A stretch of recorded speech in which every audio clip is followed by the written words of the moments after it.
Et bonsoir à tous ou bonjour, tout dépend de l'endroit du monde dans lequel vous vous situez. J'ai le plaisir de recevoir sur ma chaîne, événement exceptionnel, Missa. Bonsoir Missa, Bonsoir, comment vas-tu? ça va très bien, merci et toi? Parfait, très bien. Donc nous allons parler de ton album Anthropologie. Alors je l'ai un petit peu dépecé Ok. parce que vous étiez dans le concept, hein. Bon. Alors, je vais te laisser te présenter pour nos auditeurs, spectateurs, et nous dire depuis combien de temps tu rappes, notamment. Ok, ben Missa, moi je rappe depuis les années 90, milieu des années 90. J'ai commencé assez jeune. Je suis né en 80, donc j'ai commencé vers 14-15 ans. Et donc du coup, mon premier projet, en fait, j'avais un groupe à l'époque à Metz qui avait bien tourné, qui s'appelait SDV. On avait fait un maxi vinyle, on avait fait quelques mixtapes, etc. Puis ensuite, j'ai sorti mon premier projet solo en 2004, Lyricisme, Acte et Propagande. Ensuite, j'avais sorti une mixtape en 2005 qui s'appelait Instant Classique. Puis un autre album qui s'appelle Les Poésies du Chaos. Et s'en est suivi Enfermé dehors, jamais libre en 2009. Puis la version 2, la saison 2 d'Enfermé dehors, jamais libre en 2012. Puis j'ai eu un long break après ça, d'environ 7-8 ans. Et puis ensuite, j'ai bossé sur mon dernier album qui s'appelle Anthropologie, qui est sorti il y a presque un an maintenant, le 5 mai 2025. Et tu as oublié ton grand succès, Dystopie 19, hein, tu ne t'es pas attardé Ah sur... oui, bah j'ai fait pas mal de morceaux comme ça. D'ailleurs, bon, à l'époque, il y avait Qu'est-ce qui fait tourner le monde, qui avait bien tourné. C'est des morceaux un peu pour éveiller que je sors pas forcément sur des projets. Il y avait eu Le Sale Boulot aussi. C'était un morceau sur le rap. Et effectivement, il y a eu Dystopie qui est sorti, il semble en 2021. C'était sur le Corona Circus. Oui, tout à fait. Alors, dans Dystopie 19, j'aimerais te poser cette première question. Tu fais ce que moi j'appelle un diagnostic de situation avec mes mots de psy, hein. C'est-à-dire tu fais effectivement un constat sur ce que nous sommes en train de traverser et aussi ce qui nous attend si nous ne prenons d'abord pas conscience de la gravité de la situation. Ouais. Et ne mobilisons pas notre courage. Alors dans ton nouvel album, donc Anthropologie, on mettra toutes les références évidemment pour les gens, il y a notamment ce titre Qu'est-ce qui fait vriller le monde, et qui est aussi un diagnostic de situation. Ouais. Et il y a notamment une parole qui m'a particulièrement interpellée, c'est quand tu dis il n'y a plus d'ancrage même dans les montagnes. Alors je voudrais te faire parler un petit peu là-dessus. C'est en fait pour faire un parallèle avec ce qu'on vit aujourd'hui, c'est-à-dire que bon, déjà tout a été fait dans la société pour bousiller notre ancrage. Je veux dire, même au niveau on parle souvent des traumas, etc. Dans la gestion des traumas, le but aujourd'hui, c'est de vous faire croire que tout ce qui est anormal chez vous peut être normal. Donc finalement, ça bousille votre ancrage et votre capacité à discerner. Et quand je parle de même d'ancrage, même dans les montagnes, c'est juste pour dire que la montagne, c'est ce qu'il y a de plus ancré sur la planète. Et c'est pour dire qu'en fait, on est sujet aujourd'hui à toutes les propagandes, même quand on se trouve en haut d'une montagne à 3000 mètres d'altitude. Je veux dire, on peut être connecté, etc. Et on est toujours bombardé d'informations pour que finalement, on soit plus avec nous-mêmes. C'est l'un des problèmes que nous rencontrons. Alors dans cet album aussi, alors je voudrais te poser une question. Donc il y a quand même beaucoup de titres. Il y a un disque 1 et un disque 2, mais tu as choisi de mettre les paroles uniquement de 2 titres. Est-ce que c'est un choix, donc Chansonnette et Bouteille à la mer? Est-ce que c'est un choix pourquoi as-tu choisi ces deux titres pour nous délivrer les paroles? Pour deux raisons, c'est-à-dire que déjà il faut faire un choix parce que si on met les 25 titres, le livret il va être énorme. Donc déjà ça a un coût premièrement. Et deuxièmement, voilà, c'est assez dur de faire ça et ça prend énormément de temps. Et puis j'ai eu du mal à choisir. Très sincèrement, j'aurais pu en mettre d'autres.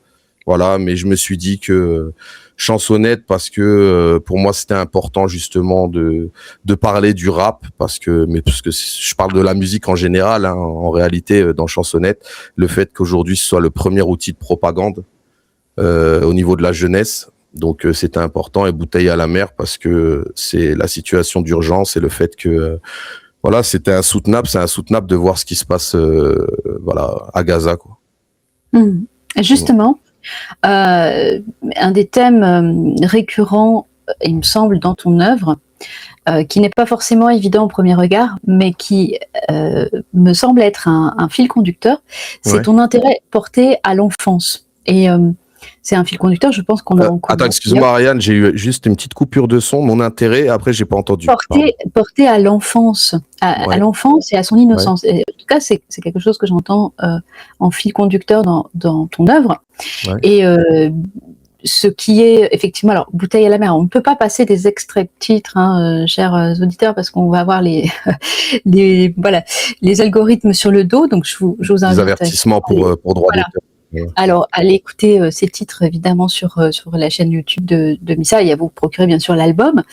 Mais ce qui est très fort donc dans cette chanson Bouteille à la mer, c'est que tu parles de la situation du point de vue effectivement d'un enfant de 12 ans hein, qui vit comme toutes les situations horribles là qui nous sont exhibées de manière très sadique et malsaine.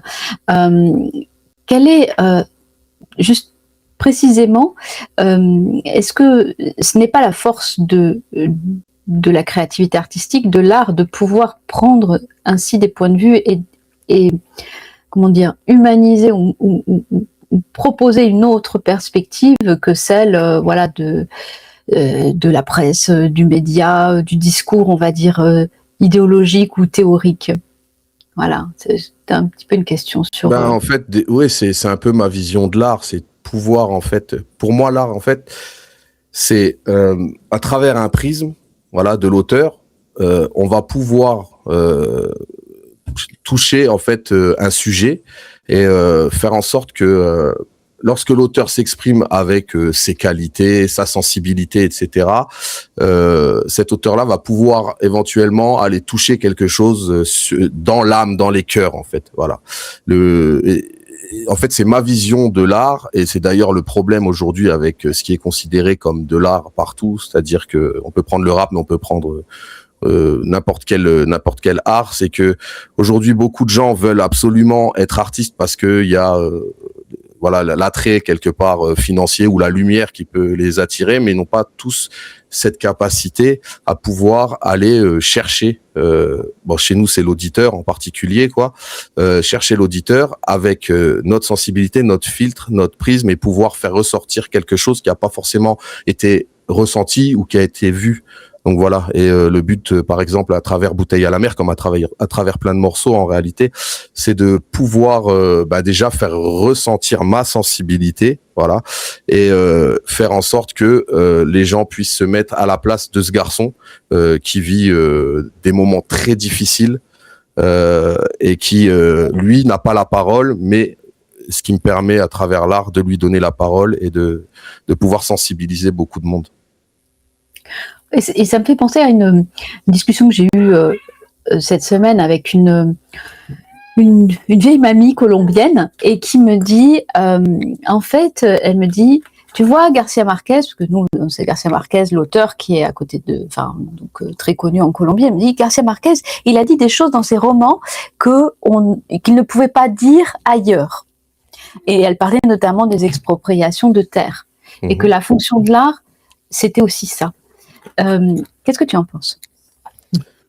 J'en pense que c'est vrai que à travers l'art, on peut faire passer beaucoup de messages sans forcément déjà se mettre entre guillemets en danger, voilà, ou mettre en danger d'autres personnes. Mais dans la société dans laquelle on vit aujourd'hui, de moins en moins. Donc on peut pas forcément, moi je considère que je peux tout dire, mais tu le vois bien, il y a énormément d'artistes aujourd'hui qui veulent pas se mouiller et qui considèrent pas ça comme je le conçois. Oui, en même temps, tu n'es pas exactement à la même place. C'est une place que tu as choisie. Je pense que c'est aussi un point commun qu'on a, c'est de nous marginaliser sciemment. C'est-à-dire, c'est en conscience que nous choisissons cette marginalité par rapport à nos...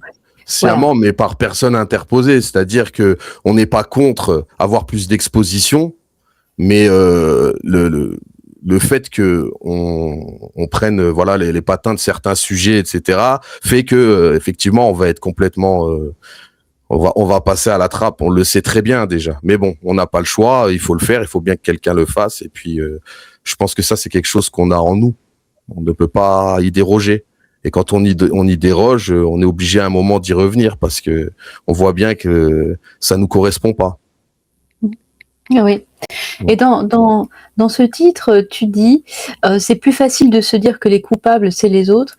Et je crois que c'est une vérité très importante aujourd'hui parce que de manière plus générale, quoi, que beaucoup de gens se posent en victime et ne vont jamais faire leur examen de conscience. Est-ce que ça te parle aussi? Oui, ça me parle parce que je pense qu'on a les dirigeants qu'on mérite. Déjà, on a les dirigeants qu'on mérite. C'est-à-dire que c'est ce qu'il y a. On est obligé de faire des généralités quand on parle d'une région, d'un pays ou voilà, peu importe. Mais on est obligé de faire des généralités et on voit bien que l'humanité ne fait pas assez pour que ça change. Et elle le fait pas assez, ne serait-ce qu'à d'un niveau individuel. Et c'est ça qui est important, c'est que d'ailleurs j'en parle dans cet album quand je fais un morceau comme Autopsie, etc. Mon but c'est ça, c'est d'être son autopsie, hein. C'est d'essayer d'aller chercher en nos profondeurs pourquoi on adopte des comportements et pas forcément d'autres, et pourquoi on fuit à certains moments alors qu'on pourrait affronter. Oui. Bah d'ailleurs, bon, évidemment, tu t'imagines bien que c'est un de mes morceaux préférés. Alors, et d'ailleurs, à ce sujet, je sais que, parce que ta vision du monde, c'est-à-dire la lucidité, la clarté et le courage de dire ce qu'on voit, ce n'est pas quelque chose d'inné, hein, c'est quelque chose d'acquis par un certain nombre d'expériences de vie. Mmh. Et ce qui nous forge, en général, ce ne sont pas vraiment les expériences positives, mais plutôt les expériences de souffrance ou de trauma ou de choc sur des situations. Ouais. Je sais que tu as un peu côtoyé même beaucoup entre guillemets le secteur de la protection de l'enfance. Mmh. Et en tant que, si tu me trompes pas, éducateur spé, etc., et que tu as vu des situations absolument terribles. Est-ce que ça fait partie, par exemple, d'une entre guillemets initiation dans la souffrance qui te permet d'avoir cette lucidité aujourd'hui? Est-ce que tu considères que cette lucidité, tu l'as toujours eue, ou est-ce que tu l'as travaillé pour clarifier la vision? Moi, je pense qu'il y a toujours un terrain propice, mais après, bien évidemment que je l'ai travaillé et je la travaille tous les jours. Je veux dire, l'empathie, etc., ça augmente, on peut en avoir plus et on peut en avoir moins. Si on se remet pas en question souvent, on peut effectivement en perdre. Voilà. Après, le fait d'avoir travaillé avec effectivement des publics très en difficulté, particulièrement des enfants, j'avais assez rapidement compris que le problème du trauma, il n'avait pas été assez pris à bras-le-corps dans les institutions. Et que finalement on éduquait souvent les enfants à être dans la fuite, alors qu'en fait il faut à un moment les aider à pouvoir transmuter, alchimiser ce qu'ils ont vécu. Et bon, après on va pas se mentir, on est qu'au balbutiement encore du truc, et bon, il y a de plus en plus de thérapeutes qui commencent à entrer là-dedans. Mais il va encore falloir quelques décennies avant que on puisse effectivement aider ces enfants comme ils le méritent. Oui, et les adultes aussi, hein, parce qu'en définitive. Et les adultes aussi, bien évidemment, parce que il faut pas se mentir. Dans le social, il y a énormément de gens qui pensent régler leurs problèmes en réglant les problèmes des autres. C'est-à-dire que c'est pas une mauvaise intention de leur part, hein, mais parfois ils s'en rendent pas Et forcément pardon, compte. et il y en a beaucoup chez les psys. Parenthèse Oui, fermée. oui, bien évidemment, bien évidemment. Je pense il y en a énormément chez les psys et bon, on en a rencontré. Mais en fait, voilà, c'est pas forcément, comme je disais, de mauvaises intentions, mais d'ailleurs, il y en a beaucoup qui font des burn-out très très vite parce qu'ils se rendent compte en voyant à travers l'autre quelque part, ça va aussi les aider pour beaucoup. C'est-à-dire qu'en voyant à travers l'autre, ils vont revenir à eux-mêmes et ils vont se rendre compte que avant de pouvoir aider, il va falloir retrouver son ancrage. Et donc traverser et retraverser ces traumas. Et Ah ça, c'est oui. quelque chose qu'on n'a pas vraiment envie de faire. Mais c'est clairement une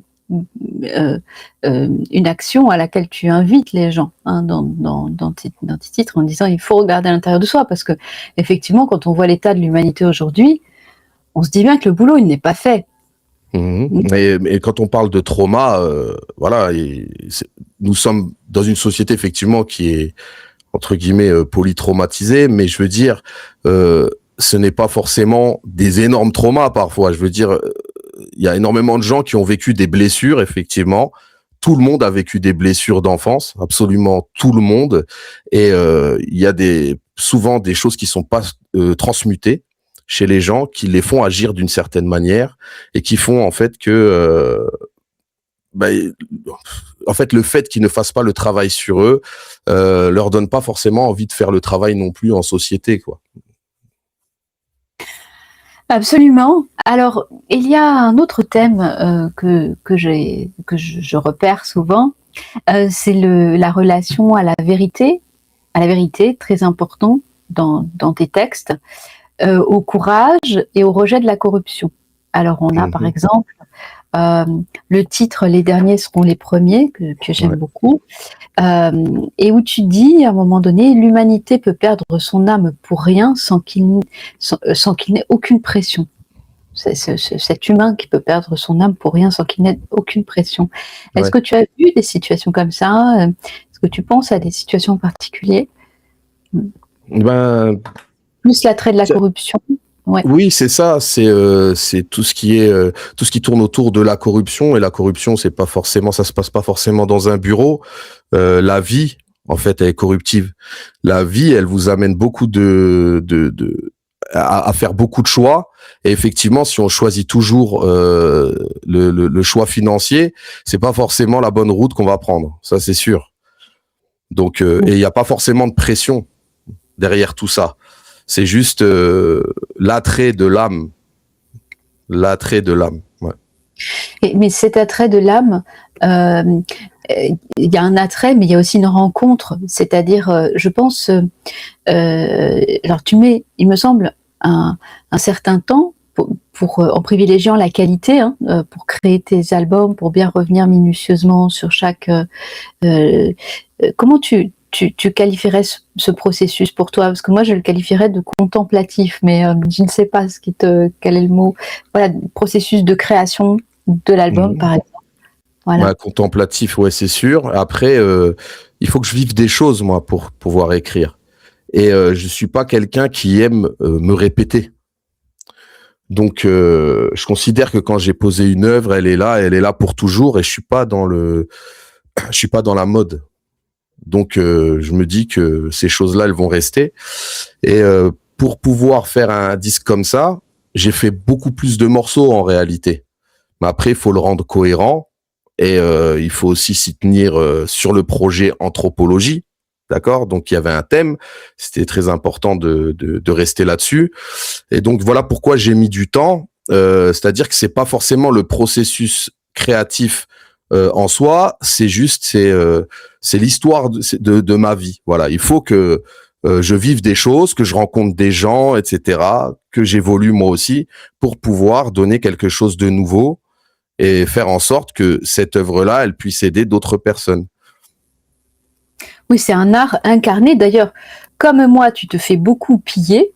Mais nous, on a 10 sprints d'avance. C'est-à-dire qu'au moment où ils nous pillent, en fait, on est déjà en train de faire largement autre chose. Et je pense Oui, que voilà. Mais de toute façon, il faut laisser parce que j'ai envie de te dire, bah c'est fait pour ça. C'est juste que effectivement, les personnes qui pillent sont souvent, parce que là, on parle vraiment de pillage. Bah ils sont pas civilisés, c'est-à-dire qu'ils sont pas là à te citer ou à te renvoyer un petit peu le truc en sachant en plus que t'es vachement invisibilisé. Donc, mais il faut se dire aussi que si on a fait ça, c'est aussi pour ça. C'est-à-dire que ça permet d'ouvrir les esprits et de faire en sorte que le message il se propage, peu importe la manière. Voilà. Et puis moi, je suis quelqu'un de croyant. Je me dis que je le retrouverai après, tu vois. Mhm. D'ailleurs, dans tes textes, tu dis bien. Alors justement, dans les derniers seront les premiers, tu parles de, tu conscientises beaucoup le fait que notre temps de vie est très court et que ce n'est pas l'essentiel, il est ailleurs, il est au-delà, et que c'est important de revenir à cette conscience pour rendre toute sa dimension à la vie que nous vivons ici, c'est-à-dire l'humaniser, la vivre avec son âme, hein, je crois. Et d'ailleurs, une question plus générale, puisque tu as appelé cet album Anthropologie. Quelle est ta relation aujourd'hui à l'humanité? Est-ce que tu as foi en l'humanité? Est-ce que l'humanité t'inspire, te dégoûte? Enfin, je ne sais pas, aujourd'hui on peut avoir quand même plusieurs... Est-ce qu'elle te déçoit? Alors, moi, j'ai toujours eu foi quand même en l'humanité.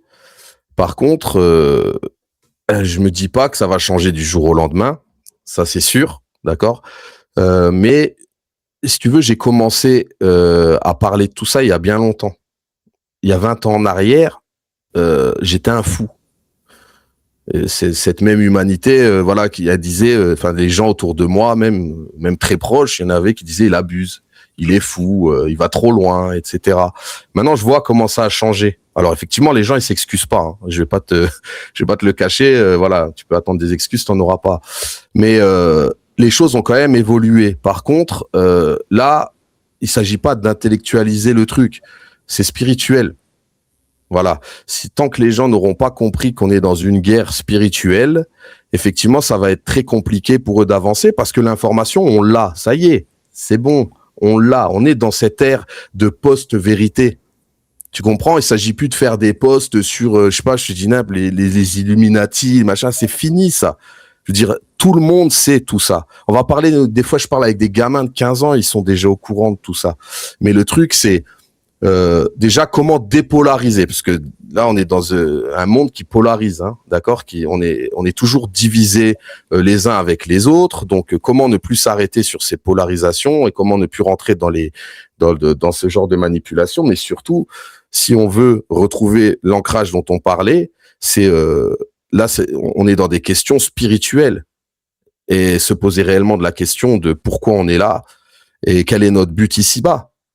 Ça, c'est hyper important. Et là, je te parle vraiment, je te pose la question la plus basique qui soit. Il y en a des plus complexes après. Mais il faut déjà commencer à rentrer dedans. Oui, mais le simple fait de se poser cette question-là, tout le monde ne se la pose pas. Voilà. Oui. Et tu as fait un titre avec Akhenaton. Je crois que tu es allé tourner le clip avec lui à Marseille, qui s'appelle donc Miroir, qui parle aussi de l'enfance, ce thème si important, puisque tu parles d'un retour vers mon vrai moi, qui est celui de l'enfance. Alors ma question, c'est d'abord, quelle a été ton expérience de ce titre, de manière plus générale, et puis, est-ce que d'après toi, la barbarie commence quand on oublie l'enfant, quand nous oublions l'enfant que nous avons été, en tout cas, cette innocence-là? Ouais, je partage cette vision-là. Et je pense aussi, et ça, j'y pense très souvent, je me dis que un adulte, pour qu'il soit accompli, il faut qu'il soit un enfant. C'est-à-dire que quand je vois finalement des gens sans mauvaise pensée, là on peut revenir même avec Akhenaton, quand je rencontre Akhenaton et que on se parle comme si on s'était toujours connus et qu'on passe un super moment ensemble, etc. Je me dis, moi, enfin ma première vision, c'est il est comme un enfant. Et moi, mon but, c'est ça dans la vie, c'est d'être comme un enfant, c'est-à-dire d'être heureux et contemplatif. Et on pourrait rajouter d'avoir une curiosité d'enfant, c'est-à-dire d'interroger tout ce qui semble si évident à ce monde des adultes, etc. Et Bien je pense sûr. que c'est une vraie protection. Et d'ailleurs, dans ce titre, tu parles de Michel Berger et Balavoine, alors qui était aussi, puisqu'on a 2 ans d'écart, hein, moi je suis née en 78, qui étaient aussi des artistes qui, me semble-t-il, même si évidemment ils ne sont pas n'étaient pas dans le rap, mais qui avaient ce caractère touchant, enfin cette tendresse de ramener à une innocence ou à quelque chose de l'enfance que, à mon avis, il est très dangereux de perdre. Voilà. Oui, oui, c'est vrai. Bah, c'est des artistes qui nous ont tous marqués, pour ceux qui ont écouté leurs textes à l'époque. Et ils avaient ce côté spontané d'être ce qu'ils sont, de faire ce qu'ils ont envie de faire. Et effectivement, avec des textes très touchants. Et ils ont eu la chance, au moins, d'avoir pu être dans cette époque. Et cette époque a pu leur rendre. Voilà, nous, on est dans une époque un peu plus compliquée où on nous rend plus rien, en fait. On peut nous prendre, mais on nous rend rien du tout. On nous prend tout, on nous rend rien, tu vois. Ouais. On peut faire un titre là-dessus. Ouais. Oui, tout à fait, tout à fait. Mais est-ce que le rôle de l'artiste, ce n'est précisément pas encore une fois, de revenir, essayer de toucher ça, au-delà de l'émotion, de ramener, parce qu'en définitive, qu'est-ce qui se passe chez tous ces adultes? On a une sorte de naïveté quand on est enfant. Quand on fréquente beaucoup d'enfants, on le voit, et ils ont des étonnements qui sont tout à fait sains, et je crois que, bon, sur les périodes folles que nous avons traversées, leur étonnement était important à écouter. Et on a écrasé ça. Voilà, c'est quelque chose que ça ne doit pas exister. Puis de toute façon, on écrase, on massacre l'enfance dans tous les sens. On avait parlé des droits sexuels sur ta chaîne, on le sait. Donc, est-ce que c'est quelque chose que tu conscientises? Parce que c'est malgré tout ce que tu fais aussi dans ton rap, c'est que tu ramènes ça. Mais est-ce que tout ça, tu le conscientises, que c'est une des fonctions très importantes de ta musique? Le fait que Peut-être que tu viens de retoucher cette fibre-là, c'est cette enfance, en fait. En fait, oui, et comme je t'ai dit, je me questionne souvent sur le fait que, à titre personnel, est-ce que je suis assez redevenu enfant? C'est-à-dire que moi, je vois ça, comme ça un peu l'initiation de la vie. Tu sais, tu as ton enfance, tu vas vivre des choses, plutôt bien, plutôt moins bien, d'accord? Il y a des choses qui vont t'impacter. Si tu travailles suffisamment tôt, tu vas peut-être pouvoir t'en rendre compte si tu travailles sur toi-même et pouvoir commencer à identifier les choses qui t'ont impacté pour pouvoir. Alors là, je vais très vite, hein, parce que c'est pas comme ça que ça se passe la vie, mais j'essaie au moins en tout cas de faire un petit cheminement. Ensuite, tu travailles dessus, mais pour que tu travailles dessus, forcément, ça va prendre du temps. Tu vas vivre d'autres épreuves, tu vas vivre des choses qui vont s'apparenter à ce que tu as vécu quand tu étais petit, pour que vraiment tu puisses, entre guillemets, encoder le truc, voilà, au fur et à mesure. Et une fois que tu auras dépassé ça, donc, et que tu seras plus dans les réactions primitives et les réactions, émotionnelles basiques, tu vois, qui seront parfois souvent guidées même par tes blessures, tu vois, tu vas redevenir tout doucement l'enfant que tu dois être finalement. Finalement, c'est pas un adulte, mais c'est l'enfant que tu dois être, parce que il va falloir aussi que tu récupères un peu, quelque part, cette candeur, sans être naïf non plus, mais je veux dire retrouver un petit peu ce qui fait que l'humanité est ce qu'elle est, doit être ce qu'elle est en réalité. Voilà, pour moi, il n'y a pas plus beau qu'un enfant qui sourit, et c'est les enfants qui nous font rire et qui nous font pleurer aujourd'hui à notre âge. D'ailleurs, dans Dystopie 19, tu as vraiment cette phrase qui a, je crois, marqué beaucoup de monde, hein, que les remparts de nos enfants, c'est nous. Qu'est-ce que tu en penses aujourd'hui? Est-ce que tu crois est-ce que le monde adulte part à la hauteur de cette protection de l'enfance ou pas? Et quels en sont, à ton avis, quel est ton diagnostic là-dessus? Non, pour l'instant, il est pas à la hauteur. C'est le monde adulte qui fait les règles, c'est le monde adulte qui fait les lois. Donc non, il est pas à la hauteur. Effectivement, il faudrait que, alors parce qu'on attend tout le temps sur les dirigeants, mais c'est le peuple qui doit monter au créneau pour pouvoir faire justement changer ses dirigeants et faire en sorte que ça bouge. Bon, il y a eu quelques révélations dernièrement. Bon, c'est pas énorme, mais au moins ça a permis déjà quelque part de faire prendre conscience à pas mal de gens. Il y a de plus en plus d'affaires qui sont de moins en moins étouffables. Pas étouffé mais étouffable, voilà, parce que forcément les gens sont plus focus, donc on avance tout doucement. Après, comme je t'ai dit, si l'adulte règle pas ses problèmes perso, effectivement, il ira pas régler le problème des enfants, tout simplement, tu vois. Donc moi, ayant travaillé dans le social, il y a énormément de gens qui sont bien intentionnés. D'accord, mais les gens bien intentionnés, malheureusement, comme dans tout système institutionnel qui broie quelque part parce que ça fonctionne un petit peu d'une manière mécanique et comme une usine, forcément ces gens-là sont invisibilisés. On leur donne pas trop la parole parce que même s'ils disent des choses pertinentes dans les réunions, eh ben on se dit que ça va être très compliqué de changer tout. Et tu sais très bien que les gens qui ont les meilleurs postes dans les institutions, c'est pas ceux qui sont là pour faire changer les choses. Ils sont plus là pour leur intérêt personnel, et c'est ça. Alors je dis pas tous, hein, bien évidemment, mais voilà, c'est pour ça que ça prend énormément de temps à changer, en sachant que le social, c'est de la politique. Oui, comme l'éducation nationale. Alors, Oui. est-ce que il y a donc sur ton album, tu as fait un choix d'ordre dans les titres? Ouais, obligatoirement. Et Voilà. On après, commence par les derniers seront les premiers, hein. ouais. On termine par gratitude, avec une avant-dernière qui est autopsie. Voilà, donc je me posais cette question, mais je voulais Alors, excuse-moi, parce que là, je vais le prendre devant moi. Mais en fait, tout est travaillé d'une certaine manière à ce que les thèmes abordés qui peuvent parfois se ressembler ne se suivent pas. Après, il faut parler aussi des sonorités. Après, il faut parler aussi de l'aspect rythmique en soi, c'est-à-dire que les BPM, tu vois, si on met un morceau assez speed, on va pas mettre un morceau speed encore derrière. Si on met un morceau qui est très puissant, tu sais, on va pas mettre derrière un morceau puissant. On va essayer d'apaiser le truc. On va faire en sorte que l'écoute, en fait, elle soit cohérente. Voilà, c'est-à-dire que nos émotions fassent leur chemin de manière comme des montagnes, si tu veux, voilà, comme des routes de montagne. Je le vois comme ça. C'est comme un chemin, puisque c'est anthropologie, donc ça parle effectivement de la nature humaine. C'est comme un chemin d'introspection aussi que tu proposes à ton auditeur. Bien sûr. Avec des étapes. C'est la science de l'homme, et se dire que c'est la science de soi-même.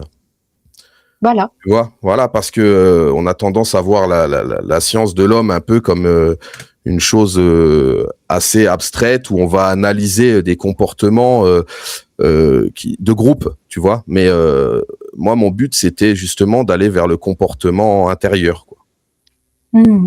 On laissera après je vais beaucoup de messages dans le chat, donc on verra un petit peu après pour vos questions. J'en ai encore une qui me semble, que j'avais vraiment envie de te poser, c'est sur le titre Le Ralliement, donc qui exprime très clairement une attente que d'autres reprennent, on va dire, leur courage en main, si je peux le dire ça comme ça, leur lucidité ou leur courage en main. Est-ce que c'est une réelle attente? Est-ce que c'est comment tu le vois? Et aussi, question en parallèle, est-ce que tu as justement des modèles, des gens qui t'ont inspiré, où tu te dis voilà, moi j'aimerais ressembler à un tel dans ses prises de position, son courage, voilà. Alors déjà, pour le ralliement, moi, c'est ce qui était important, c'était de pouvoir faire en sorte que mon vécu, sans le raconter, il ressorte réellement que ce soit à travers l'interprétation ou que ce soit à travers l'écrit, mais sans forcément rentrer dans les détails, tu vois. Mais c'est un peu effectivement le titre d'une personne qui a vécu longtemps contre vents et marées, un peu seul, et qui à un moment il dit oh les gars, maintenant moi je suis là-bas, je vous attends, voilà. Donc et c'est un morceau qui me tenait d'ailleurs à cœur, qu'il fallait absolument que je mette dans l'album. Et je remercie d'ailleurs Odemès, il se reconnaîtra, la personne qui a fait le son, parce que j'avais déjà écrit le texte, j'avais pas trouvé réellement le son, et bon bah voilà, on s'est rencontrés de manière fortuite, donc c'est génial. Et puis excuse-moi pour la deuxième question, si tu peux juste me faire un petit, est-ce que tu as des modèles, des gens qui t'ont inspiré, Ah tu oui. dis vraiment voilà, ça c'est mon inspiration. Ouais, alors très sincèrement, à mon âge aujourd'hui, bah après voilà, il y a énormément de gens qu'on peut admirer pour des aspects de leur personnalité, etc. Après, je n'idéalise personne. Je t'avoue que je suis un grand déçu des personnalités en général, tu vois. Mais je m'inspire un peu de tout et de tous dans la mesure où les gens en fait ont de bonnes intentions. Voilà. C'est surtout ça. Moi, j'aime bien les gens bien intentionnés, peu importe les erreurs qu'ils font. C'est ça qui m'intéresse le plus. Oui, c'est l'honnêteté, l'authenticité, en fait. Bien sûr. L'authenticité. Et ça, c'est quelque chose de très compliqué aujourd'hui, où tout le monde joue des rôles. Oui. En permanence, s'exhibe, voilà, etc. Quelle est ta perception aujourd'hui sur notre situation générale, et est-ce que tu as je sais pas, un commentaire à faire, enfin situation générale par rapport à tous les diagnostics que tu as déjà tirés dans tes titres, est-ce que tu as des recommandations à faire, des remarques pour les gens? Écoute, moi le truc c'est que en fait, je suis toujours, on vient de parler du ralliement et moi, je suis toujours en attente de quelque chose. C'est malheureux quelque part, hein, parce que tu te dis, ouais, tu te sens souvent seul, tu vois. Après, je vois que ça bouge de plus en plus.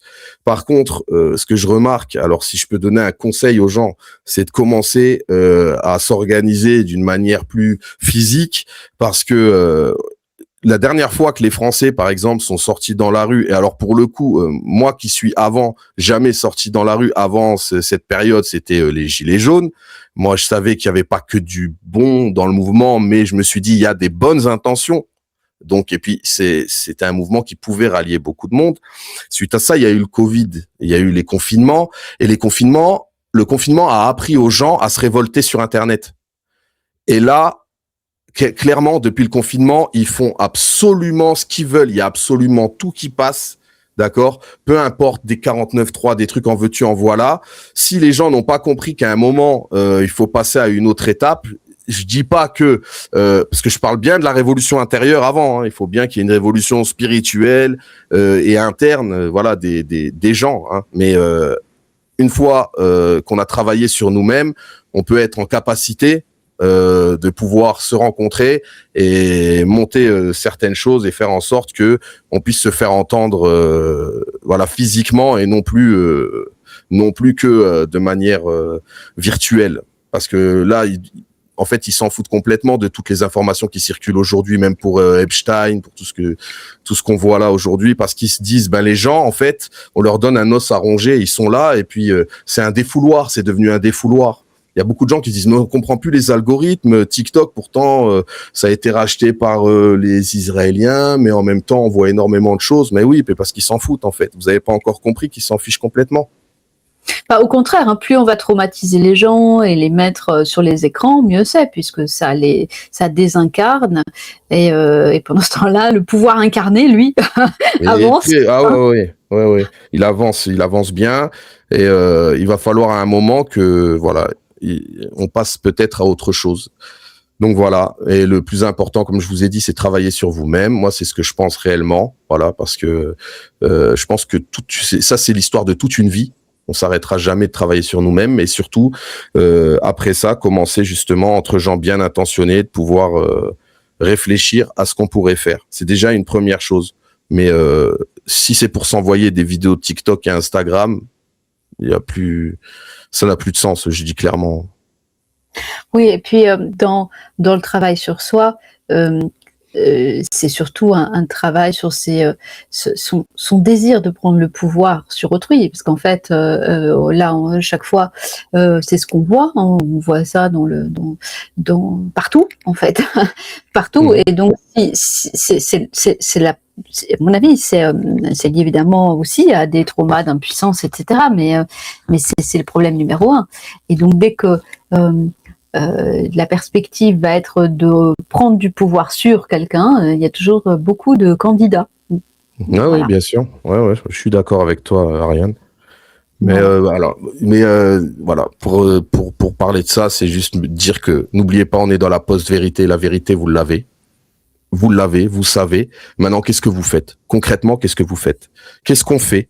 Tout simplement, posez-vous les bonnes questions et dites-vous que s'envoyer des vidéos non-stop, ça changera absolument rien. C'est devenu un défouloir et on pourra pas avancer plus que ça. Comme tu l'as dit, ça, à part traumatiser les gens, puis les rendre aussi, tu sais, ça leur fait banaliser certaines choses finalement. Et tu sais, comme c'est pas incarné, et que c'est vu sur un écran, automatiquement, quand les gens voient même des horreurs qui passent devant eux, ils se désensibilisent d'une manière inconsciente. Et c'est ça qui est le plus dangereux avec les écrans. C'est à mon avis fait exprès. Oui, c'est vraiment quelque chose où j'ai du mal souvent à faire passer ce message-là, mais il faut bien se rappeler que la manière qu'ont, par exemple, les soldats américains d'être entraînés, c'est qu'on leur montre des images d'horreur juste avant qu'ils aillent de manière continue pendant 24 heures, 48 heures avant de les mettre dans les situations de combat. Donc c'est pour désensibiliser. Ce qui ne renforce pas leur empathie, bien évidemment. Mais voilà, ce qui les déshumanise complètement. C'est ça. Donc c'est quelque chose auquel on doit faire très attention. Alors une dernière question, je pourrais t'en poser plein. Mais je t'en prie. Quelle est ta relation à la langue française, justement, aux mots, au choix des mots, parce que tu es très très attentif à tout ça. Je pense que le langage y conditionne la pensée. Donc déjà, c'est notre premier outil pour pouvoir quelque part se libérer. Et après, c'est une langue que j'apprécie particulièrement parce que je trouve que elle ouvre à tellement de possibilités en termes de poésie, de schéma, de rimes, de construction, de phrases, etc. Que c'est tout simplement, j'ai eu beaucoup de chance en fait. D'être né ici et de pouvoir pratiquer cette langue. C'est une langue que j'apprécie particulièrement. Ouais. Et j'écoute beaucoup de rap, enfin beaucoup moins maintenant, mais j'en écoute quand même de rap américain. Et je trouve que le niveau en français, quand il est bien évidemment, quand le rap est bien pratiqué en français, est beaucoup plus élevé. Après, ça swing légèrement moins, mais en termes de qualité linguistique, c'est un autre niveau. Ouais. Alors, on va regarder s'il y a des petites questions. Pour toi, j'ai vu pas mal de choses. Alors, au fil des années, le champ lexical religieux que tu utilises change. Tu ne te concentres plus sur un vocabulaire musulman ou sur un vocabulaire religieux universel neutre. Il y a toute une discussion dans le chat sur cette affaire. Alors, il faut que tu répondes. Ouais, parce que c'est plus ma vision qui a changé. C'est pas la foi en soi, c'est la vision en termes de communication qui, même si j'étais pas mal intentionné, je peux être conscient que m'adresser d'une manière, avec des termes entre guillemets religieux liés à la religion musulmane peut ostraciser mon propos ou mettre des gens de côté qui finalement auraient pu écouter ce que j'avais à dire, voilà, mais qui l'ont pas fait peut-être parce que ils se sont sentis mis de côté. Donc ça, je peux le comprendre. Et puis ma vision aussi aujourd'hui, elle est de réunir un maximum de gens au-delà des religions, au-delà de de ma sensibilité personnelle, même si je suis musulman pratiquant. Mais mon but, c'est de réunir toutes les personnes qui pourraient éventuellement tomber sur mes morceaux. Parfait. Est-ce qu'on a une autre question? Vas-tu refaire des concerts? Oui, il y en aura un qu'on va annoncer là très prochainement, qui sera cet été. Et après, bon, on est en recherche de scène. On va voir si vous avez des plans. Bah, n'hésitez pas à envoyer des mails et puis on va gérer tout ça.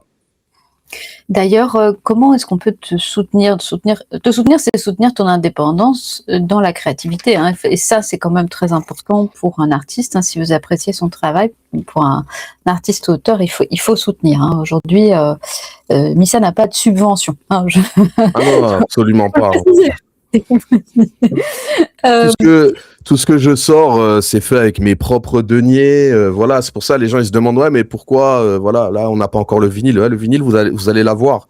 Mais moi, je suis obligé de gérer plein de choses. Il y a plein de paramètres derrière. Moi, j'ai des enfants, j'ai une famille.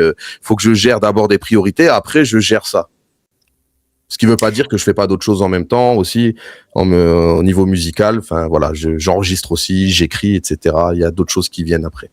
Ah, et comment on peut te soutenir? Donc, se procurer ton album, peut-être essayer Partager. Moi déjà, je le dis à fond, c'est vous les médias.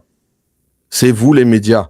Tous les gens, je sais que vous êtes beaucoup à écouter. Il faut partager, il faut faire écouter aux gens, etc. Aller chercher les morceaux qui peuvent peut-être toucher leur sensibilité. N'hésitez surtout pas. Ça, c'est le plus important, c'est le partage. Nous, on met une énergie folle à faire ce qu'on fait et l'énergie, en fait, elle doit circuler. Parce que sinon, ça devient rance. Ça devient surtout dans des périodes comme ça de censure qui sont actives, réellement, hein, actives. Je crois que c'est actif sur on va dire des personnalités qui sont très indépendantes. Donc, il faudrait tout de même pas montrer trop la voix à d'autres, hein. Donc, pour les artistes, notamment. Déjà, les artistes, j'attends rien des artistes. Déjà, le rap est un milieu très égotique. D'accord, c'est très certainement la musique où il y a le plus d'ego. Après, il faut voir tout ce qu'on met dans le rap et ce qu'on met pas dans le rap. Mais moi, je te parle même des rappeurs, tu sais, qui sont très sur les codes, tu vois, du rap. Voilà, ils sont égotiques à fond et 95% des rappeurs ne partageront jamais quelqu'un qui sentiront être plus fort qu'eux. Déjà, on va pas se mentir, hein, tu vois. C'est comme ça. Donc c'est concurrence sauvage, là, c'est pour parler voilà des rappeurs. Mais moi, je parle aux auditeurs là. Je m'adresse aux auditeurs. Et c'est hyper important le partage. Voilà. Ne gardez pas ce truc-là comme si c'était votre pépite ou je sais pas quoi. Partagez. C'est fait pour ça. Le but, c'est ça. On essaie de faire avancer des choses à travers ça. Il y a bien évidemment l'art. Je respecte à fond les codes du hip-hop parce que moi, je suis un gars. J'ai grandi avec ces codes-là et je veux pas que cette musique elle disparaisse. D'accord, donc c'est très important pour moi. Mais de l'autre côté, je veux que voilà, que les gens y partagent à fond et qu'on puisse se faire entendre le plus possible. Moi, j'ai absolument aucun média à part un que je salue, qui est Grice, que j'espère faire très prochainement, qui m'a contacté pour une interview. Mais il y a aucun média. Mais là, je parle de médias spécifiques rap. Il y a aucun média qui m'a contacté. Et j'ai envoyé des disques et tout, hein. Rien du tout. Mais je le savais très bien. Et c'est pas, voilà quoi. On va pas se mentir. C'est pas le milieu le plus courageux. Il y a le courage et je pense il y a aussi le talent, c'est-à-dire qu'il faudrait tout de même pas que des médiocres puissent être comparés. Enfin, je vais parler dans mon opinion personnelle, hein, à quelque chose qui démontrerait qu'ils sont médiocres. Ouais. C'est mon avis. Personnellement, donc Anthropologie, un album qui est, oui, un chef-d'œuvre voué à durer, hein. Moi, je pense que c'est ça aussi qui, moi aussi, quand j'écris des livres, je n'écris pas pour que ce soit des succès à la mode pendant 3 mois, mais pour qu'ils durent. Donc, ça donne une autre dimension aussi à l'écriture. Et t'as bien raison de le dire. Et je suis content si on parle, par exemple, des ventes de l'album. C'est très très bien parti les premières semaines et après jusqu'à aujourd'hui j'ai des achats récurrents. Toutes les semaines j'ai des achats, donc je sais que ça tourne, c'est bien, et je sais que dans 2 ans ça pourra être la même et dans 3 ans, parce que j'ai travaillé ce disque de manière à ce qu'il soit intemporel. Voilà, il y a des sonorités qui sont plus temporelles que d'autres, pas énormément, mais dans sa globalité, je sais que le disque, il est intemporel. Oui. Alors, à la fois, ce n'est pas un disque pour les masses, hein, ça va pas faire énormément de quantité de vente, mais ce sera, il y a un public qui est là et qui est très conscient, éveillé, et qui Et il y a, continue et il y a un de public qui recruter. s'ignore, Ariane. Il y a un public qui Oui, s'ignore aussi. oui, tout Parce à que fait. je le vois avec les gens qui découvrent, Ouais. avec les messages que je reçois de personnes qui découvrent, qui sont même pas rap. Si tu regardes, tu sais, dans les commentaires YouTube, parce que même si effectivement on a du shadow banning, on sait ce que c'est, mais je veux dire dans les commentaires, c'est là que tu vois quand même la vérité. Déjà, il y a pas de faux commentaires et surtout il y a énormément de gens. Tu peux aller voir. Alors Dystopie c'est le plus, mais les gens qui n'écoutent pas de rap. Hmm. Voilà, je suis pas rap du tout. Moi, je suis un métalleux. Moi, je suis mais voilà, c'est ça ça fait plaisir. C'est de dépasser, d'éclater toutes les frontières là. Absolument, parce que à la fin, nous ne sommes qu'une humanité et il faudrait tout de même qu'on arrive à trouver des chemins pour vivre ensemble, ce qui aujourd'hui paraît assez compliqué. Voilà, Ouais. pas fan de rap, mais là, sacré talent, hein, oui, il faut le reconnaître. Donc après, voilà, c'est aussi selon les. Il faut effectivement. Vous êtes en fait les médias, parce que c'est pas voilà. Missa est tellement shadowban qu'il a limite plus de commentaires sur chacune de ses vidéos que de vues. Oui, Non, mais alors moi, il y a des cas comme ça. Il y a des cas comme oui, ça. oui. C'est fou. Et après, on se moque de nous quand on nous dit qu'on est, on est des cibles d'algorithmes. Mais par exemple, moi, la vidéo des entretiens qu'on a fait avec Régis Bruno, mais on plafonne si tu vois, je sais plus combien de vues, je sais plus, enfin vraiment un tout petit nombre. Et je sais que personnellement, même moi, je les et puis non, ça n'augmente pas le nombre de vues. Donc on voit bien qu'il y a un Bien ciblage, sûr. c'est évident. Et avant les algorithmes, il y avait déjà des gens derrière qui étaient là pour analyser les contenus, les propos avec toutes les personnes qui nous signalaient. Moi, tout ce que j'ai mis en ligne depuis 2009, plus de la moitié a sauté de YouTube. Faut le savoir, ça quand même. La vidéo de Qu'est-ce qui fait tourner le monde, elle avait presque 3 millions de vues. Elle a disparu du jour au lendemain. Ils m'ont sauté pour des conditions obscures. Il y a plein de morceaux en fait que j'avais mis de mon 3e, 4e album. Tout a sauté. Parce que les gens, ils nous signalaient. Et puis, à l'époque, c'était des personnes qui analysaient ces contenus-là et qui nous viraient. Puis après est venu encore le problème algorithmique, l'IA, le fait que il y a trop de mots-clés. De toute façon, voilà, c'est clair. Et puis, l'IA analyse de mieux en mieux les propos. Donc, ça va être de pire en pire. C'est pour ça qu'il faut qu'on sorte de ce goulag. C'est pour ça que je dis que il va falloir faire des choses concrètes et ça ne pourra pas passer par Internet et par les réseaux sociaux. Ce sera une infime partie en termes de communication, mais en termes d'action, non, c'est impossible. Absolument, absolument. Est-ce que tu vois quelque chose est-ce que tu as envie de rajouter quelque chose d'important? Écoute, pas forcément, mais je regarde les commentaires, ouais. Bah, quand je mets du Missa, par la vérité de. Ouais, moi, tu sais, j'ai des anecdotes comme ça. J'ai un ami, une fois, il a mis du Missa, l'autre, il a claqué le truc, c'était dans la voiture, il a claqué le poste, il dit, enlève. Wow. Il y a des gens, ça les touche à ce point. Ça peut toucher d'une manière, ça reste positif pour moi, j'allais dire, d'une manière positive comme négative. Mais voilà, il y a des gens, ça les touche à ce point. Ce mec n'a pas supporté écouter ce que je dis. Tu l'as sorti de la caverne de Platon. Ah, le soleil. Ça brûle. Je veux y revenir. Bref. Alors, on demande où est-ce qu'on peut se procurer l'album sans passer par les gros monstres comme Amazon, etc. Je crois sur ton site. D'ailleurs. Parlevrai.fr. Le seul et unique endroit. Voilà. Parlevrai.fr. Parlevrai.fr. Et une autre question qui était, est-ce que tu vas proposer une compilation, un pack en fait de tes albums? Ça pourrait être une idée. Un pack, non. Après, je vais faire des rééditions, c'est sûr. Si Dieu me prête vie, je vais faire des rééditions, ouais. Voilà. Bon, eh bien, on mettra de toute façon tout en ligne. Une dernière question. Est-ce qu'il y a une dernière question? Je laisse ou un dernier commentaire où on a des remerciements. Une dernière question, les auditeurs, ou vous considérez je suis désolé, j'ai pas trop regardé le chat. Je vais voir, mais je pense, alors, on avait des gens qui connaissaient déjà bien ton album, et puis d'autres un peu moins. Alors, Autopsie, Le Ralliement semble effectivement très prisé. Alors d'ailleurs, est-ce que on t'a dit le titre, enfin, est-ce que tu as l'impression qu'il y a un titre qui a vraiment décollé de cet album? Là, franchement, je sais pas trop, parce que je regarde pas trop les chiffres, figure-toi.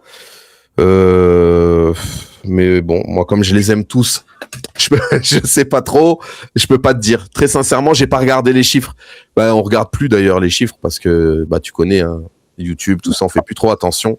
On va pas se nourrir de ça, quoi, tu vois. Mais Pèlerinage, ouais, tiens, je vois Pèlerinage qui défile. J'aime beaucoup ce titre. Ouais. On pourrait dire que c'est ton préféré ou tu n'en as pas? Tu dis voilà, chacun à sa place. Franchement, c'est trop difficile pour moi de dire. Je peux très sincèrement, j'ai pas de préféré. Non, j'ai pas de préféré. Ok, ben c'est parfait. Merci. Alors, on conseille évidemment à tout le monde de se procurer ton album. Je mettrai tout sous la vidéo YouTube, mais on a ton site, on a ton YouTube, on peut te retrouver. Donc, vous pouvez partager aussi les titres de YouTube. Et en tout cas, je te remercie de m'avoir fait l'honneur de ta présence. Un honneur partagé. Merci beaucoup à toi, Ariane, de m'avoir reçu. Et à bientôt à tous les auditeurs. Merci à vous. Au plaisir. Merci beaucoup. Très bonne soirée à vous.